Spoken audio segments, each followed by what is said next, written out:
नमस्कार जी, प्रधानमंत्री जी नमस्कार। राजनाथ सिंह जी हमारे डिफेंस मिनिस्टर और मेघवाल जी, प्रहलाद जोशी जी, सिंह हम भगवंत मान, member of parliament from Lok Sabha Sangrur से, पंजाब से। तो बड़ा सबसे पहले आपका बहुत धन्यवाद कि आपने सभी दलों की मीटिंग में सभी को बराबर का मौका मिल रहा है बोलने का। बहुत अच्छा डिस्कशन चल रहा है, अपने अपनी क्षेत्र की और अपनी पार्टियों की तरफ से व्यूज आ रहे हैं। सबसे जो ऑलमोस्ट सभी वक्ताओं ने इस बात को प्रेफर किया है, इस बात का जिक्र किया है, जो खेती के कानूनों का जो आंदोलन है किसानों का, वो बहुत जन आंदोलन बन चुका है। और 26 जनवरी को जो लाल किला पर हुआ, उन्होंने डिफेम करने की कोशिश की। और मैं क्योंकि राजनाथ जी आप जय जवान और जय किसान का प्रॉपर मैं कहता हूँ रिप्रेजेंट करते हैं, जवानों के डिफेंस मिनिस्टर हैं और खुद किसान परिवार से आप आते हैं। तो उस दिन जो हुआ वो बहुत दुर्भाग्यपूर्ण है, लेकिन पूरे आंदोलन को उसके साथ जोड़कर नहीं देखना चाहिए।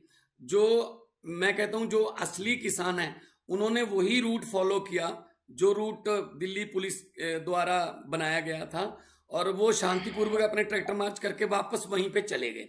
तो कुछ जो इधर दिल्ली की तरफ आए, कैसे आए उनको, हालांकि आम दिनों में भी लाल किला जो है वहां पे बहुत सिक्योरिटी टाइट होती है, लेकिन 26 जनवरी का विशेष दिन, उस दिन लाल किला जैसे लग रहा था कि लावारिस पड़ा है। तो कैसे वो आए, कैसे उनको अलाउ किया गया, जो भी उन्होंने काम किया, तिरंगे का अपमान हुआ। तो मतलब ये कोई भी जो सेंसिबल आदमी है, जो देश का सच्चा देशभक्त है, राष्ट्रवादी है, तो वो तो इस घटना की निंदा ही करेगा, हम भी निंदा करते हैं। और पर उसके आड़ में कुछ जो जो लोग वहां पे आए ही नहीं, उन पर भी मुकदमे दर्ज हो रहे हैं। तो जैसे कि गुलाम नबी आजाद साहब भी बोल रहे थे, इससे क्या होगा, इससे और भड़काहट होगी। और वो देश का अन्नदाता है, किसान है, वो 2 महीने से वहां पे बैठा है बॉर्डर, दिल्ली के बॉर्डर्स पर। हालांकि बातचीत उनके साथ चलती रही, 11 दौर की बातचीत भी हुई। तो इसका मतलब यह है कि बातचीत चल रही है, उसमें प्रस्ताव भी रखे गए गवर्नमेंट की तरफ से कि हम 1.5 साल के लिए सस्पेंड कर देंगे, अमेंडमेंट्स कर देंगे, कानूनी गारंटी एमएसपी की देंगे, लेकिन नई बात बनी। तो मैं एक सबसे पहले यही आग्रह करना चाहता हूं कि लोकसभा के सेशन में इससे बड़ा देश के अन्नदाताओं को कोई गिफ्ट नहीं होगा, तोहफा नहीं होगा, कि अगर आप इन कानूनों को वापस लेने के लिए कोई बिल लेके आए, ऑर्डिनेंस लेके आए। क्योंकि सुप्रीम कोर्ट ने जितना इंटरफेयर करना था वो कर चुके हैं, और क्योंकि पार्लियामेंट में बिल बने थे तो पार्लियामेंट वापस कर सकते हैं। माननीय प्रधानमंत्री जी, अगर उनको पहले इतनी बातचीत बिल लाने के पहले की होती तो शायद ये दिन ना देखने पड़ते। लेकिन अब अगर जो है उनके मन में ये है कि इससे हमारा नुकसान हो रहा है, तो आप कृपया इन तीनों कृषि कानूनों को वापस लेने का बिल लाकर, इससे बड़ा कोई तोहफा नहीं होगा। क्योंकि वो ट्रैक्टर जो जिनका मुंह अब दिल्ली की तरफ है, उनका मुंह अपने अपने खेतों की तरफ हो सकता है, वापस जा सकते हैं वो। आपके एक छोटे से इतनी सहानुभूति अगर आप दिखाएं, अपने भारत देश का नाम भी इस बात से रोशन होगा कि हाँ, वहां वाकई लोकतंत्र है। अगर लोगों को कोई कानून पसंद नहीं है तो सरकार उसका संज्ञान लेती है।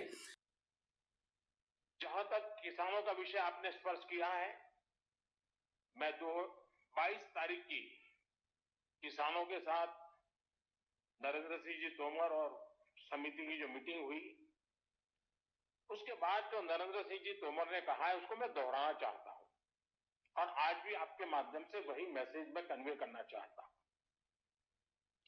नरेंद्र सिंह जी ने सभी किसान आंदोलन से जुड़े लोगों की मीटिंग में कहा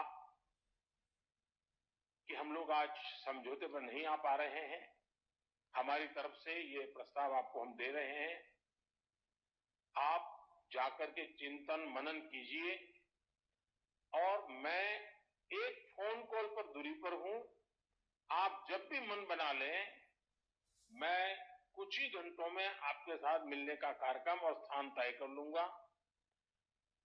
भारत सरकार का वो प्रस्ताव आज भी वैसे का वैसा खड़ा है।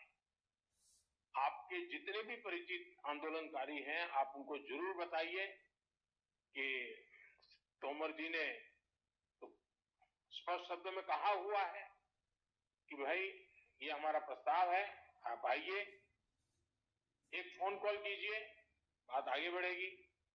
और मुझे विश्वास है कि आप सब भी चाहते हैं कि बातचीत से इसका समाधान निकलना चाहिए, और सरकार भी लगातार प्रयास कर रही है कि इसका समाधान बातचीत से होना चाहिए।